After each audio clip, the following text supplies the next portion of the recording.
E se eu te dissesse que uma única noite pode reescrever o destino de 3 vidas para sempre?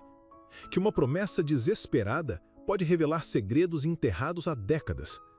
Que o amor mais puro pode nascer da mentira mais cruel?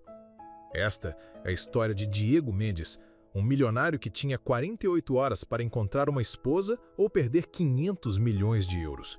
De Isabela Torres, uma jovem trabalhadora que não sabia que carregava o peso de uma vingança de 30 anos. E de um destino que orquestrou o encontro mais impossível para revelar a verdade mais devastadora. Preparem-se para uma história que vai fazer vocês questionarem se realmente acreditam no destino, porque o que vocês vão descobrir vai deixá-los sem fôlego. Liguem as notificações, porque esta história vai tocar suas almas de uma forma que jamais esquecerão. A chuva castigava os vidros do restaurante mais exclusivo de Madrid como lágrimas de um céu em luto. Dentro do jardim secreto, entre cristais que refletiam a luz de 1000 velas, a elite madrilena degustava pratos que custavam mais do que muitos ganham em um mês. Mas na mesa 12, um drama silencioso se desenrolava como tragédia shakespeariana. Diego Mendes, aos 32 anos, tinha um mundo aos seus pés. Herdeiro de um império imobiliário que valia 500 milhões de euros. Era o tipo de homem que fazia corações femininos baterem mais forte apenas com um sorriso. Mas naquela noite, suas mãos tremiam como folhas ao vento enquanto lia as palavras que destruiriam sua vida. Casamento antes dos 33 anos ou perde tudo. As palavras saltavam do papel como demônios dançando diante de seus olhos. Seu avô, José Mendes, havia plantado essa bomba relógio 30 anos antes, e agora ela estava prestes a explodir. Do outro lado da mesa, Roberto Mendes observava o filho com olhos de gelo, frios como o inverno que se aproximava. Teu avô sabia o que fazia, disse com voz cortante que poderia cortar diamantes. Queria responsabilidade, não um playboy que troca de namorada como quem troca de roupa. Diego negou com a cabeça, o desespero crescendo em seu peito como uma fera selvagem. O telefone de Diego vibrou. Valentina, sua ex-namorada, como uma aranha sentindo a presa na teia. Olá, meu amor. Soube do testamento. Sabes que poderíamos nos ajudar mutuamente. A voz doce escondia veneno puro. Diego desligou com nojo, sentindo-se usado, manipulado, como uma marioneta cujas cordas estavam nas mãos de todos, menos dele. Levantou-se bruscamente e a taça de vinho explodiu contra o mármore branco como sangue derramado em altar sacrificial. Basta! O grito saiu de suas entranhas, ecoando pelo restaurante como rugido de leão ferido. Todo o luxo, toda a elegância, toda a hipocrisia daquela vida se tornou insuportável. Os olhares se voltaram para ele, sussurros escandalizados encheram o ar. E então, com o desespero de quem está afogando e vê uma última tábua de salvação, Diego fez a promessa que mudaria tudo. Me casarei com a primeira mulher que entrar por aquela porta. O metrô o encarou aterrorizado. Os clientes sussurravam como corvos pressentindo morte. E naquele momento, como se o universo tivesse esperado por essa declaração insana, a porta dourada do restaurante começou lentamente a se abrir. O destino, meus amigos, às vezes veste jeans rasgados e carrega uma mochila surrada. Isabela Torres cruzou a soleira dourada como uma rosa selvagem invadindo um jardim de orquídeas. Aos 23 anos, tinha a beleza natural de quem nunca precisou de artifícios para ser notada. Seus jeans estavam rasgados não por moda, mas por necessidade. Seus tênis gastos contavam histórias de quilômetros percorridos entre trabalho e universidade. Desculpe, disse com voz envergonhada, as bochechas corando como o pôr do sol. Procurava o banheiro, tive um pequeno acidente com café. O contraste era cruel e belo ao mesmo tempo. Ela, autêntica em sua simplicidade, rodeada de clientes que ostentavam Rolex e joias que custavam mais do que sua família ganhava em anos. Mas havia algo em Isabela que transcendia a roupa simples, algo que brilhava mais forte que todos os diamantes daquele lugar. Diego a viu e sentiu o mundo parar, como se o tempo tivesse decidido fazer uma pausa para contemplar aquela aparição. Havia pureza nela, uma luz que atravessava até mesmo o cansaço em seus olhos. Era como olhar para a primeira estrela em uma noite escura. Aproximou-se dela como um homem caminhando em direção ao seu destino. Cada passo, uma decisão que não poderia voltar atrás. "Desculpa se te incomodo", disse com voz rouca de emoção. "Gostarias de jantar comigo?" Isabela o encarou confusa, como cerva surpreendida por caçador. Eu não creio que este seja o lugar apropriado para mim." "Por favor", implorou Diego, e naqueles olhos, Isabela viu um desespero que reconheceu bem. Era o mesmo que via no espelho toda manhã. A mesma dor de quem luta contra um mundo que parece conspirar contra você. Tinha apenas 20 euros no bolso e não comia desde a manhã. A fome era uma companheira constante, mas a compaixão por aquele homem quebrado foi mais forte. "Está bem", sussurrou, "mas só por um momento." Roberto Mendes observava de longe, balançando a cabeça em incredulidade. Não sabia que estava presenciando o primeiro ato de uma vingança orquestrada pelo próprio destino. Na mesa reservada, Isabela escutou a história mais absurda de sua vida. Diego contou tudo: o avô, a cláusula do matrimônio, as 48 horas que lhe restavam. Cada palavra era uma confissão desesperada, cada silêncio uma súplica muda. "Então tu", disse Isabela deixando o garfo cair como queimando, "queres te casar com uma completa desconhecida para salvar tua herança?" "Sei que soa louco", admitiu Diego, a voz quebrando como vidro. "Mas estou desesperado. 500 milhões de euros." 500 milhões, repetiu Isabela atônita. "Eu trabalho 12 horas por dia por 100 euros e tu me ofereces 1 milhão por 6 meses de casamento falso." Enquanto ele falava, ela fazia cálculos desesperados.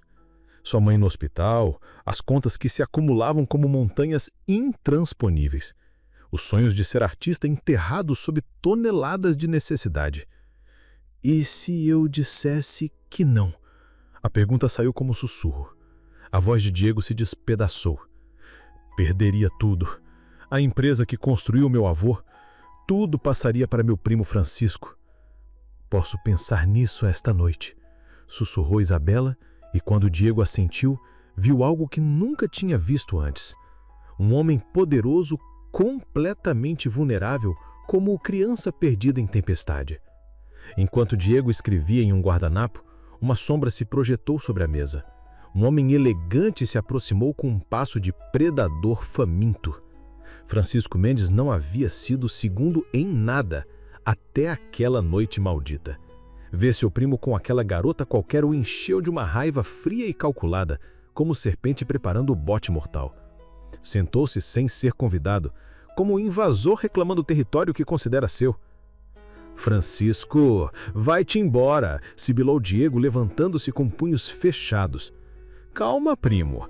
Só vim conhecer a futura senhora Mendes. Sabes, Isabela, meu primo não te disse toda a verdade." Suas palavras eram pedras lançadas com precisão cirúrgica, cada uma destinada a abrir feridas que jamais cicatrizariam. Aproximou-se de Isabela como um predador cercando presa ferida. "Se eu fosse tu, querida, pensaria muito bem. Os Mendes destroem tudo o que tocam, como uma praga que contamina tudo ao redor." Quando partiu, deixou uma ameaça que flutuava no ar como fumaça tóxica, envenenando cada respiração. O telefone de Diego soou como um sino anunciando tragédia. Era um hospital São Carlos. "Senhor Mendes, Helena Torres teve outro ataque. Perguntou pelo senhor." O nome Helena Torres congelou o sangue de Isabela como gelo atravessando veias. Era o nome da sua mãe. Os corredores do Hospital São Carlos ecoavam com seus passos apressados, como tambores de guerra anunciando batalha final. Diego confessava enquanto corriam, cada palavra uma punhalada no seu próprio coração. "Não é minha mãe. Helena Torres trabalhava para minha mãe antes que morresse. Sempre a considerei como segunda mãe, a mulher que me criou com amor quando minha própria mãe estava sempre ausente."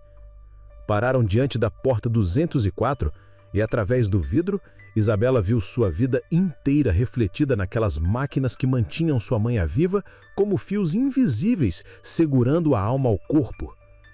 Quando papai fez a limpeza depois da morte de minha mãe Ana, Helena foi despedida sem explicações, sem referências, sem seguro médico. Como se 30 anos de dedicação não significassem nada. Isabela o encarou com olhos que começavam a se encher de lágrimas como represas prestes a se romper. Que sobrenome tu disseste? Torres. Helena Torres. Por quê? O mundo começou a girar muito rápido, como um carrossel descontrolado em parque de diversão do inferno. Essa é minha mãe. Essa é minha mãe. Diego se apoiou contra a parede como um homem levando um tiro no peito. Tu és a filha de... Isabela explodiu com lágrimas amargas que desciam seu rosto como rios de dor. Por culpa de vocês, mamãe não pode pagar seus tratamentos. Por culpa de vocês, ela está morrendo. Isabela, eu não sabia. Mentiroso! Gritou, correndo para o elevador como animal ferido fugindo do caçador. Diego ficou sozinho, olhando através do vidro para a mulher que havia condenado inconscientemente à pobreza. Seu telefone vibrou. Uma mensagem de Francisco. Interessante coincidência, não achas? O apartamento de Isabela, em Lavapiés, contava uma história de dignidade na pobreza. 2 pequenas habitações num quarto andar sem elevador. Móveis do IKEA que pareciam soldados existindo na guerra contra a necessidade. Fotos familiares que eram seus únicos tesouros. Contas médicas na geladeira como lembretes cruéis de uma realidade implacável. Às 2 da madrugada, Isabela chorava em seu sofá gasto, cada soluço uma oração desesperada ao céu surdo. A ligação de Francisco chegou como o vampiro, tocando a porta quando a alma está mais frágil. Isabela, sou Francisco Mendes, soube do hospital. Como sabes onde estou? Sua voz era apenas um sussurro quebrado. A voz de Francisco era mel envenenado, doce na superfície, mas mortal no fundo. Sei tudo, querida, incluindo que tens 30 mil euros de dívidas pelos tratamentos de tua mãe. Isabela se sentou pesadamente, o peso do mundo esmagando seus ombros jovens. Que queres? Tenho uma proposta melhor que a miserável oferta de meu primo. Casa-te comigo em lugar dele. Te darei 2 milhões, não 1, e pagarei todos os tratamentos de tua mãe. E Diego? Diego perderá tudo. Mas, francamente, não merece depois do que sua família fez à tua. A crueldade em sua voz era como o vento gelado do inverno. Tens 12 horas para decidir. Amanhã, às 13 horas, há consulta no tribunal para as proclamações matrimoniais. Quando desligou, Isabela olhou para a foto de sua mãe e para as mensagens de Diego que continuavam chegando. Por favor, deixe-me explicar, não é como parece. O Tribunal de Madrid, às 12h45 de uma sexta-feira, parecia cenário de drama onde se decide o destino de um reino. Isabela entrou, vestindo um vestido branco simples, as mãos tremendo como folhas na tempestade. 2 homens a esperavam em cadeiras opostas como gladiadores na arena. Diego tinha os olhos vermelhos de chorar a noite inteira. Francisco, impecável, sorria com a arrogância de quem já considera a vitória certa. Então, querida Isabela, tomaste uma decisão? Desculpe interromper, mas quem exatamente é o futuro esposo? Isabela abriu a boca quando o telefone de Diego soou com insistência desesperada. Diga, Sr. Mendes, é o Hospital São Carlos. Helena Torres pediu urgentemente para vê-lo. Diz que deve contar algo muito importante antes que seja tarde demais. O rosto de Diego empalideceu como fantasma. Minha mãe? Mas Helena não é... Senhor, a paciente continua repetindo seu nome. Diz que deve revelar a verdade sobre seu pai. A linha cortou. Isabela sentiu o mundo parar como relógio quebrado. Vamos, agora. Mas as proclamações... Que se danem as proclamações, gritou Isabela. Se minha mãe está morrendo, não me importa mais nada. Correram para o hospital, deixando para trás papéis e um futuro em suspenso, como folhas levadas pelo vento do destino. Há momentos em que a realidade se desmorona como castelo de areia tocado pela maré. Helena Torres, com as últimas forças que lhe restavam, demoliu décadas de mentiras com poucas palavras terríveis. Diego sussurrou com voz débil, tomando sua mão.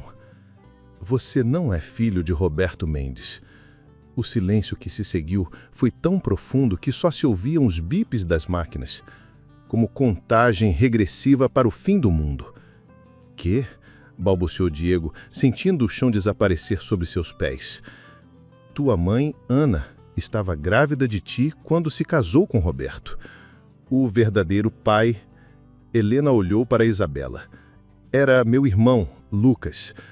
Isabela se levantou bruscamente, o coração explodindo no peito. Tio Lucas? Mas ele morreu naquele acidente quando eu tinha 10 anos.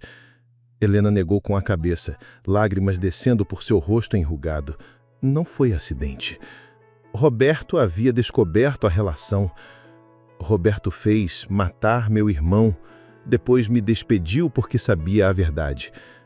Francisco, que escutava tudo da porta, ficou lívido. Estás mentindo, velha? Tenho as provas, sussurrou Helena, apontando para o criado-mesa. A carta de amor que Ana escreveu para Lucas, as provas de DNA, tudo está escondido ali. Diego e Isabela se olharam com olhos novos. Eram primos, sempre haviam sido. Isto significa, realizou Diego, que Francisco é o único herdeiro Mendes verdadeiro. Francisco sorriu com maldade pura. E que vocês dois não podem se casar. São parentes de sangue. Mas Helena não havia terminado. Há outra coisa. O verdadeiro testamento do avô. Diego abriu com mãos trêmulas. Dentro estava um envelope amarelado selado. Meu Deus! Leu em voz alta. O avô havia descoberto tudo. Reescreveu o testamento no dia antes de morrer. A oficina do notário Guilhem 2 dias depois.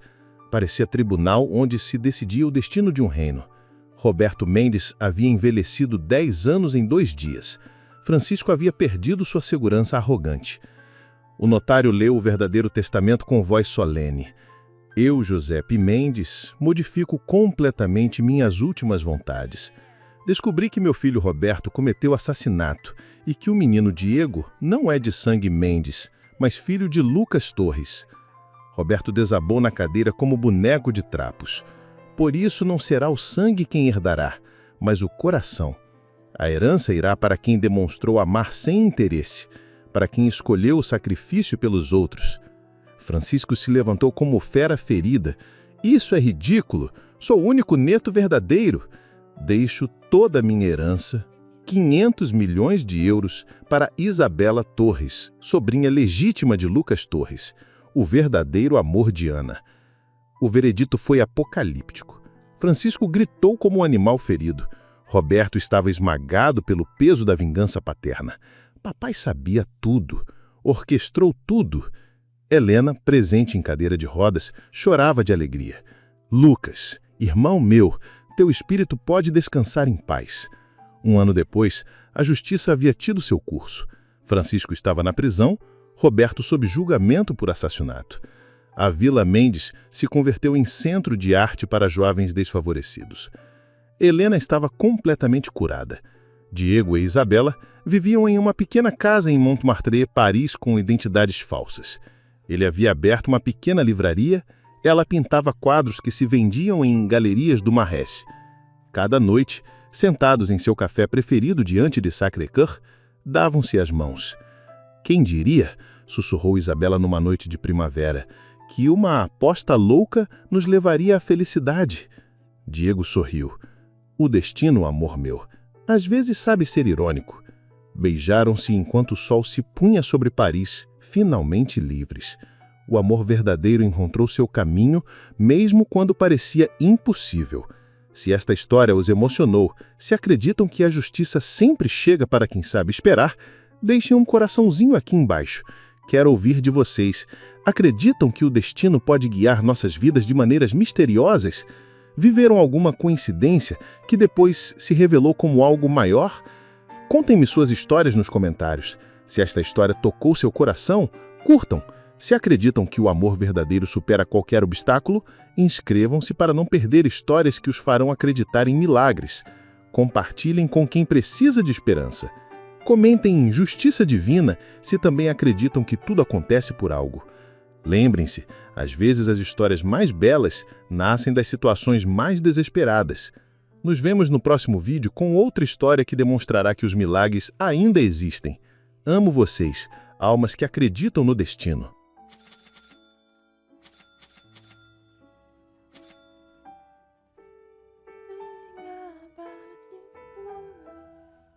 Rubik in this patch. What did they change with Rubik?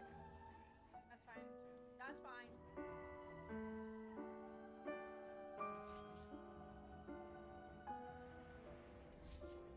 I can look at here. Hey Alex, how are you?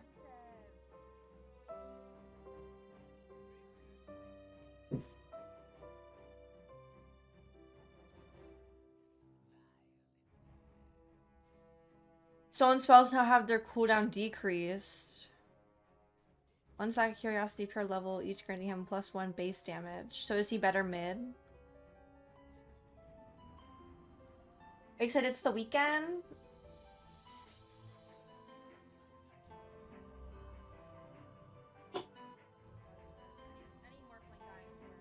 Am I in the middle now?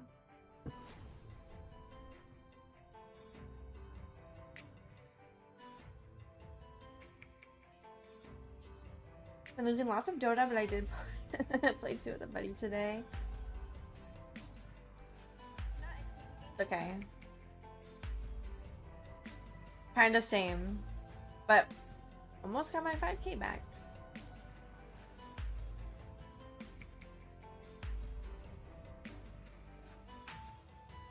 What support are you liking this patch?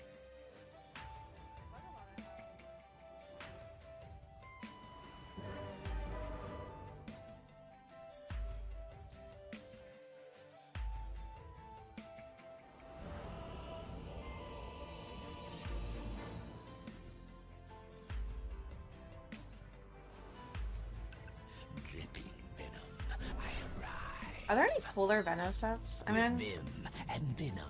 that's kind of cool. I think he's just ugly. I'd get ready if I were you. Let's stay with Bane or Oracle. I don't know which ones are good. Agitation. They changed Oracle shit now. Summer was saying it's kind of ass. My venom flows. Do you still like it? Hi Foco. How are you? Yes.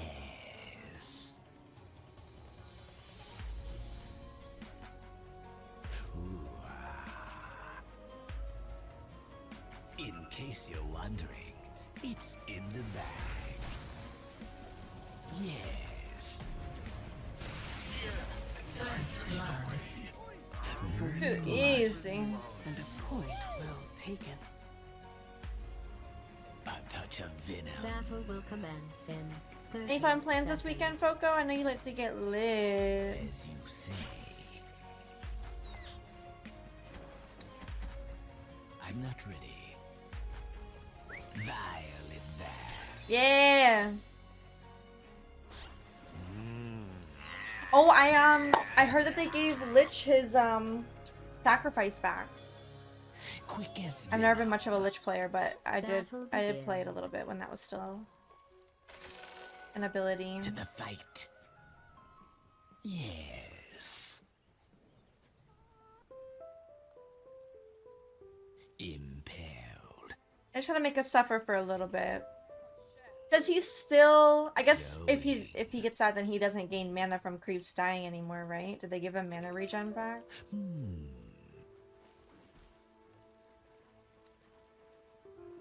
Impaled.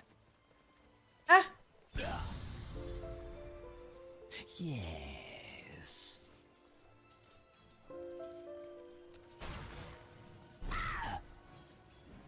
Violet Vans. I'm under attack. My venom flows. What is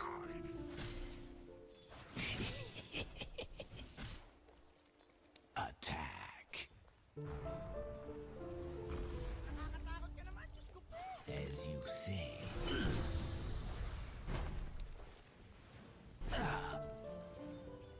Taste my venom.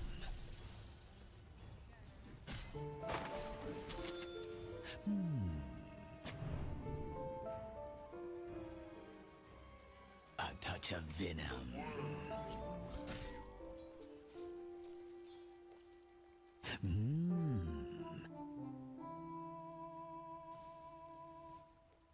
Yes. Going. Yes. Bliss. Ooh,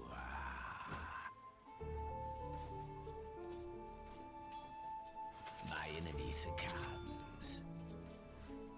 Agitation. With vim and venom.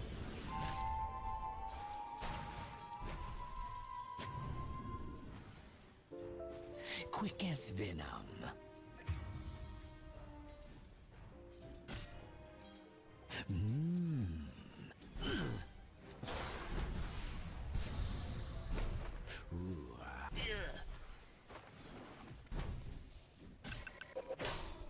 Yes.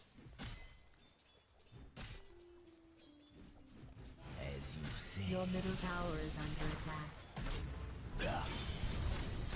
It's time. I'm gonna try to pull it. That's fine. That's fine.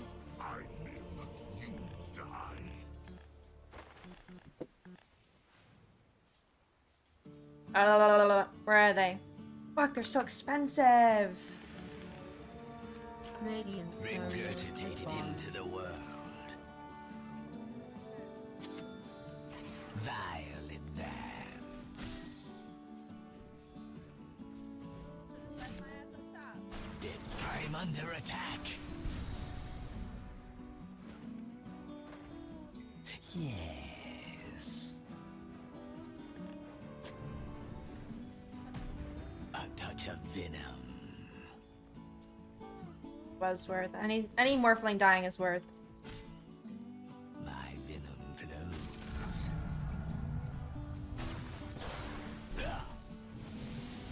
It's in my nature. Oh, he gains XP. Not XP, he gains health. Unless he had a stick.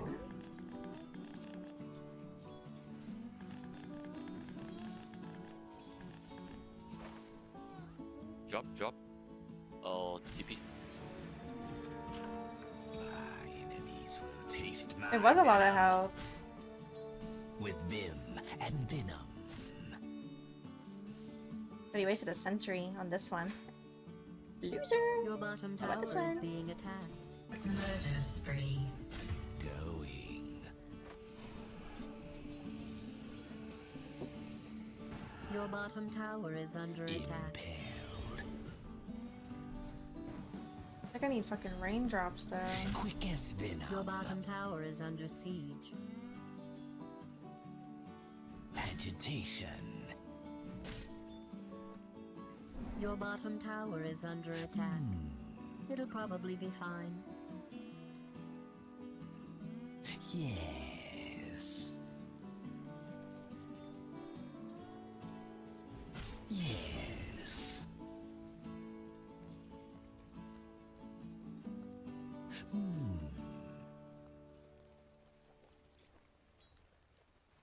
Agitation. If I can. Murder spree. Oops.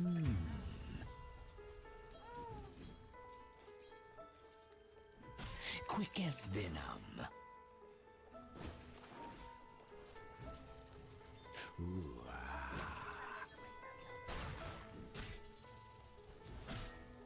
a touch of venom.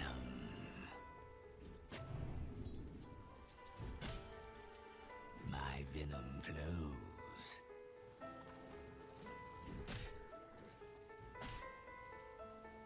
As you say.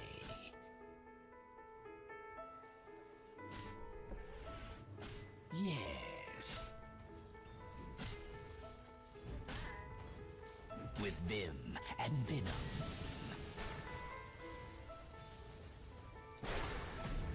Impale. Holy shit. Holy, 3 bottom. Murder spree. Double kill.